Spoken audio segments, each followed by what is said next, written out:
নমস্কার বন্ধুরা, আজকে আমি একটি ডেফিনেটিভ 1 পয়সা হর্স কয়েনের ব্যাপারে আপনাদের ইনফরমেশন দেব, যার মধ্যে একটি কয়েনের দাম 5,000 টাকা থেকে 35,000 টাকা পর্যন্ত চলছে।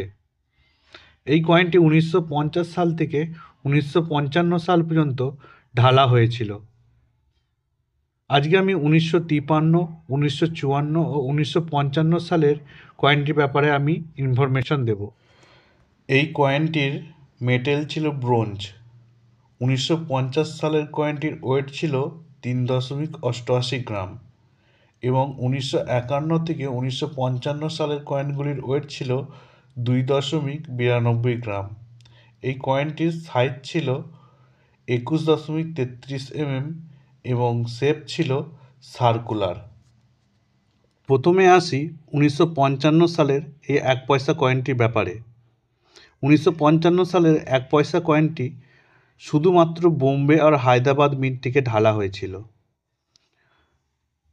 বোম্বে মিন্টের কয়েনটি একটি স্কেয়ার কয়েন, যার দাম 20 টাকা থেকে 150 টাকা, কিন্তু হায়দ্রাবাদ মিন্টের কয়েনটি একটি রেয়ার কয়েন, যার দাম ফাইন কন্ডিশনে 500 টাকা, ভেরি ফাইন কন্ডিশনে 2000 টাকা, এক্সট্রা ফাইন কন্ডিশনে 3000 টাকা এবং ইউএনসি কন্ডিশনে 6000 টাকা চলছে।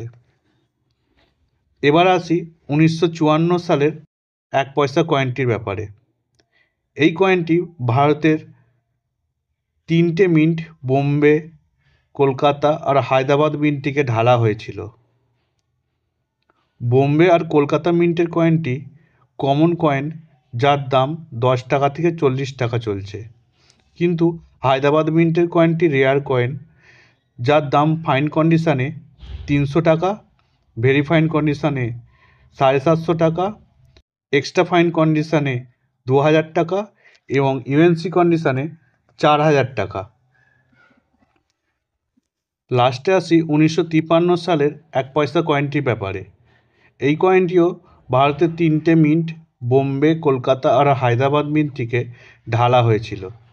এর মধ্যে বোম্বে আর কলকাতা মিন্টের কয়েনটি কমন কয়েন, যার দাম 10 টাকা থেকে 40 টাকা, কিন্তু হায়দ্রাবাদ মিন্টের কয়েনটি খুব রেয়ার কয়েন, যার দাম ফাইন কন্ডিশনে 5,000 টাকা, ভেরি ফাইন কন্ডিশনে 7,500 টাকা, এক্সট্রা ফাইন কন্ডিশনে 15,000 টাকা এবং ইউএনসি কন্ডিশনে 35,000 টাকা চলছে। ভালো করে ধ্যান দিয়ে দেখবেন, 1953, 1954 ও 1955 সালের শুধুমাত্র হায়দ্রাবাদ মিন্টের কয়েনটি রেয়ার কয়েন। কয়েনটি হায়দ্রাবাদ মিন্টের কী করে বুঝবেন? দেখুন, কয়েনের সালের তলায় ঠিক মাঝখানে যদি স্প্লিট ডায়মন্ড মার্ক থাকে, মানে ডায়মন্ডটা কাটা থাকে, তাহলে বুঝবেন এই কয়েনটি হায়দ্রাবাদ মিন্টের। এইরকমই কয়েনের ব্যাপারে যদি আপনারা জানতে চান তো আমার চ্যানেলটাকে সাবস্ক্রাইব করুন। ধন্যবাদ।